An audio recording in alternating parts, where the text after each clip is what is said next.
Welcome to the deep dive. We're diving into some really intriguing photography today, work that really makes you think. Yeah, it's definitely unique. We're talking about Julio Bomfim. His work is fantastic. Have you seen his stuff before? I have, yeah, I've been following him for a while. Really interesting use of early digital cameras. It's funny you say that because that's exactly what caught my eye too. Like, we're so used to everyone chasing those super crisp, hyper-real images these days. Right, gotta have that latest phone. Right, exactly. But Bomfim's going in the complete opposite direction. It's almost like he's saying, forget all that, there's beauty in the imperfections. And he's not wrong. I think that's what makes his work so compelling. He's using those old cameras, what would you even call them? Like late 90s, early 2000s? Yeah, the ones your parents probably had. Exactly. He's using them not just for the aesthetic, though that's definitely part of it, but to really explore a different way of seeing. He even talks about it in his book. What is it called? It's in Portuguese, right? Yeah, it's Vislumbres, efêmeros, difusos e primitivos. Whoa. Okay, I'm not even going to try that one. Let's is. Don't worry, I had to practice. But in English, it's fleeting, diffuse, and primitive glimpses. Fleeting, diffuse, and primitive glimpses. That's perfect. It really captures the essence of his work, wouldn't you say? It really does. And he has both a whole photo book and a separate monograph with that same title. So we're really diving deep into his world today, exploring those glimpses into, well, whatever he wants to capture. But the way he does it is just so fascinating. Absolutely. It's not just about the what, but the how, and this idea of capturing a feeling rather than just an image. Right. Like, what's he trying to evoke? Exactly. It's interesting because in some of his writing, Bomfim actually says he's not interested in perfectly capturing reality at all. He's more interested in expressing emotion, atmosphere, that kind of subjective, almost dreamlike quality. So it's about feeling more than just seeing. That's a cool way to put it. Right. And to me, that's so much more powerful than just a technically perfect photograph. It's like it makes you feel something, you connect with it on a deeper level. Absolutely. So where does he find inspiration for these fleeting atmospheric images? Well, he seems particularly drawn to the city, especially São Paulo, where he lives. The way he describes it, it's like he's constantly finding these little moments of beauty in the everyday chaos. So it's not about these grand landscapes or anything, more about the subtle details of urban life. Exactly. A reflection in a shop window, the way the light hits a building, or even just the blur of people passing by. He finds the extraordinary in the mundane. He's like a visual poet of the urban landscape. Exactly. And what I find particularly fascinating is that he doesn't just take a photo and then boom, it's done. He actually revisits and reworks his own photos over time. Oh, wow. That's cool. So it's almost like the photos themselves evolve. Precisely. He talks about how his perspective changes over time, and so do the photos. They become a reflection not just of the moment they were taken, but of his own personal journey as an artist. So his art mirrors the ever-changing nature of the city itself. Precisely. And he uses some pretty cool tools to capture those fleeting moments. I think it's time we talk about those early digital cameras. You mean those future fossils, as our next guest calls them? I'm ready to hear more about these relics from the digital dark ages. Tell me about his choices. Oh yeah, those future fossils are key to this whole thing. And it's not just any old digital camera. Bomfim's pretty specific about his gear. Which makes sense, right? Like each one must have its own quirks and limitations. Totally. I mean, he's got this whole list in the monograph. Like, remember those Sony Mavicas? The ones that took floppies? Oh man, those were wild. You could practically hear the whirring from here. I remember saving up for months to get one. Right, and he actually uses those. It's crazy. But those cameras, they really fit this whole future fossil idea that Jesse Parika talks about. Future fossils, huh? I like that. It's like they're these artifacts from a forgotten future or something. Yeah, like think about it. Back then, those cameras were the cutting edge, but now they're practically ancient history. Obsolete almost, but they still have this weird way of reflecting our relationship with technology. Oh, absolutely. Like, we're always chasing the next big thing, the newest phone, the highest resolution. But Bomfim's work makes you stop and appreciate those older technologies, those forgotten aesthetics. Totally. He's kind of forcing us to reevaluate what we consider good photography, It's not just about having the sharpest image or the most megapixels. There's something to be said for the imperfections, the unique qualities of those older cameras. And speaking of imperfections, I was blown away by how much Bomfim embraces those elements in his photos, like the graininess, the blur, even those weird light leaks, stuff most photographers would edit out in a heartbeat. He's turning them into art. Totally. And, it made me think about this whole Japanese concept of wabi-sabi. Have you heard of that? Yeah, it's all about finding beauty in imperfection, right? Exactly. It's like appreciating those cracks in a teacup or the way a flower fades over time. There's beauty in those imperfections, in those fleeting moments. And you see that all over Bomfim's work, like even down to the way his photo books are put together.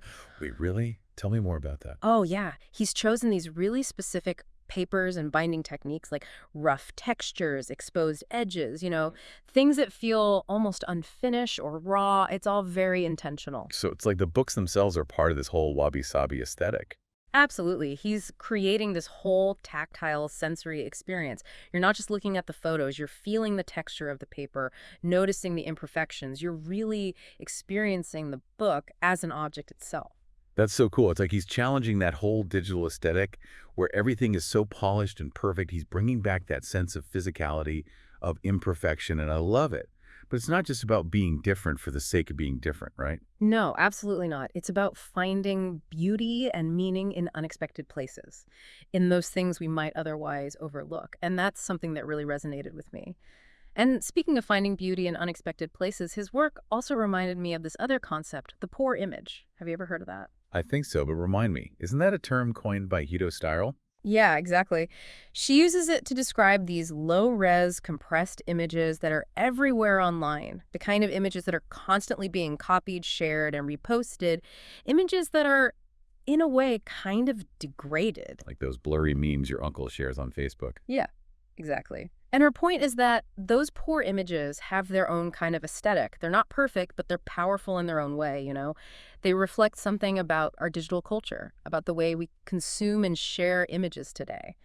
And Bomfim's work with those early digital photos, it kind of taps into that same idea, doesn't it? Definitely. He's taking these images that might be seen as flawed or outdated, and he's elevating them, showing us their hidden beauty, their unique aesthetic. He's making us question what we consider good photography. Exactly. And it's not just about the technology, it's about the intent, the artistic vision. He's using those limitations to create something new and exciting. And there's actually a term he uses to describe this specific style.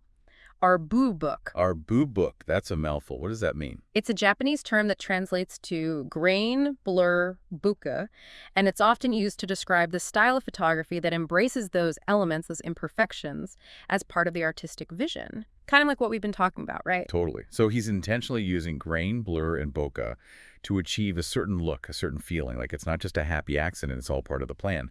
Exactly. And, it's interesting because those are all things that were traditionally seen as flaws in photography. Photographers would go to great lengths to avoid them, but Bomfim is using them intentionally, pushing them even further with digital manipulation. He's blending those old school aesthetics with modern techniques. That's fascinating. It's like he's creating this dialogue between the past and the present, between analog and digital. He's blurring those lines in a really interesting way. Absolutely. But it's not just about the technical side of things or even just the aesthetics. There's this whole other layer to Bomfim's work that I think is really important to consider.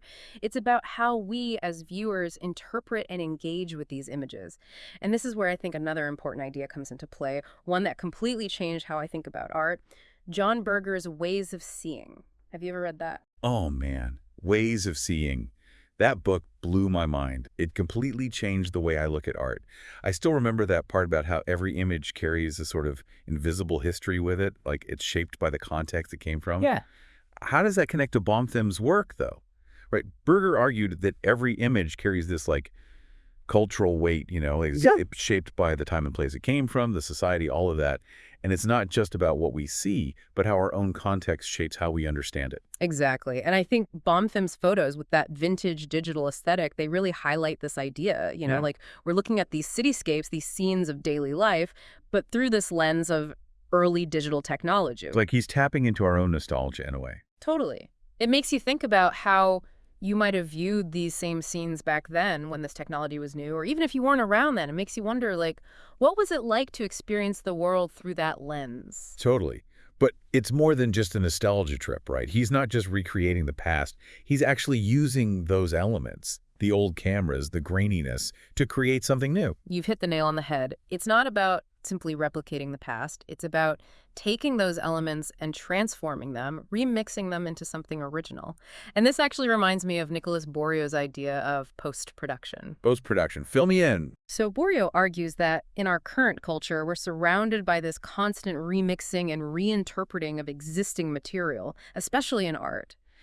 But what makes Bomfim's work so interesting is that it's not just a random remix. He's doing it with real intention, with a purpose. It's not just nostalgia for nostalgia's sake. There's a deeper meaning there. Exactly. He's taken those elements we talked about, those future fossils, those poor images, the Burbook aesthetic, and he's using them to make us question this whole idea of originality. Like, what's the line between an original and a copy, between the past and the present? He's blurring those lines in a way that's both visually striking and intellectually stimulating. Wow, we really went deep today.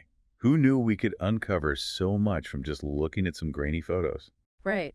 But that's the beauty of art, isn't it? It has this incredible power to make us think differently, to challenge our assumptions about the world, and to see beauty in unexpected places. Absolutely. I think that's what makes Julio Bomfim's work so compelling. He's not afraid to embrace those imperfections, to find beauty in those forgotten technologies.